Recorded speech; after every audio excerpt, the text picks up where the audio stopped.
Hey guys, in this video I share my secret to rooting cuttings in water. I would say continue watching to find out what it is, but this is pretty much it. Anyway, please do keep watching as I show you how to root easy herbs like basil and more tricky plants like dahlias and even hydrangeas. A few months ago I was at a local market and I saw these Consol jars and immediately thought, well, I know what I can do with those. Use them to root cuttings, of course. So I scoured around my garden to find suitable plants. I chose some easy rooters like basil and some more woody plants like hydrangeas and dahlias. This is a perennial basil that I really love. It grows so easily, flowers profusely, and always attracts bees to the garden. For the hydrangeas, I chose non-flowering stems for two reasons. One, it will let me enjoy the maximum amount of flowers this season, and two, plants in the flowering phase tend to be more difficult to root. If you only have flowering stems, just remove all the flowers before you root the cuttings. Lastly, I needed to pinch my dahlias, so I thought I may as well try and root the pinched tips and see how the cuttings would do in water. To prepare the dahlias, remove the lower, larger leaves. Always err on the side of caution with cuttings and make more than you need. The more cuttings you make, the more successful rooting you will have. These dahlia cuttings were from two different cultivars. If you have lots of varieties of the same plant, just make sure you label everything nicely. You can get two cuttings from non-hydrangea stems like these. Cuttings were between 10 and 15 centimeters long. Remove the lower leaves and retain the top ones. Also remove all the larger leaves from the hydrangeas. This will help keep them from becoming too stressed from water loss, as fewer leaves means a smaller area through which water can transpire. For the basil, avoid stems that only have flowers. You need a vegetative part of the cutting, so choose stems that have lots of leaves.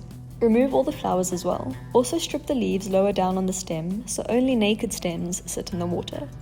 Now if you're wondering why there are some geranium cuttings in the corner, it's because I also tried to root those but didn't notice how infested the plants were, and the cuttings and the mother plant all promptly died hereafter, so ignore those. I filled the jars with tap water and plopped the cuttings into the water. These wire lids worked so nicely for propping up the cuttings. For cuttings with smaller leaves like the basil, you may need to stick many cuttings per hole to keep the cuttings from falling into the water. Make sure the stems are long enough to reach deep into the water below. A few weeks later, this was the progress. The basil was an obvious winner and roots grew quickly and profusely.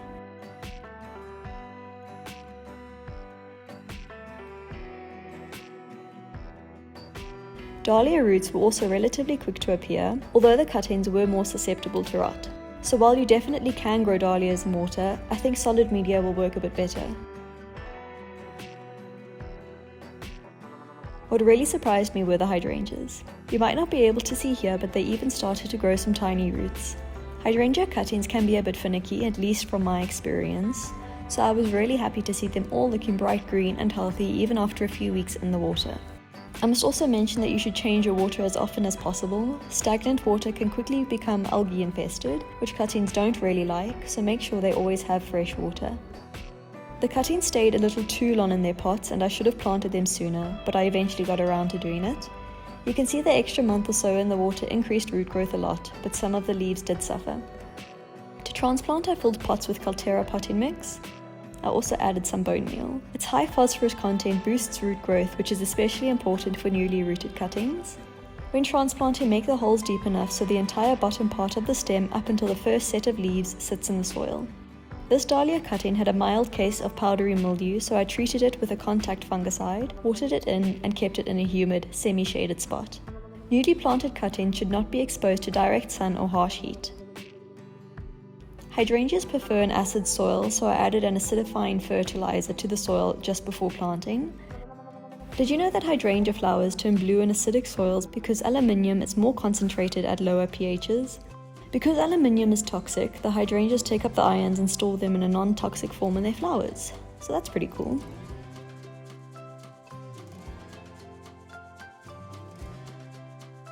I didn't transplant the basil, but I do want to show you how it can be incorporated into a garden in a very cool way. At the Lifestyle Garden Show in 2020, I saw this lovely herb garden for an outdoor pizza patio. It was full of beautiful edible plants including basil, which you can just imagine plucking from the beds and using on your alfresco meals. If you found this video helpful, please consider liking and subscribing, and I will hopefully see you in the next video.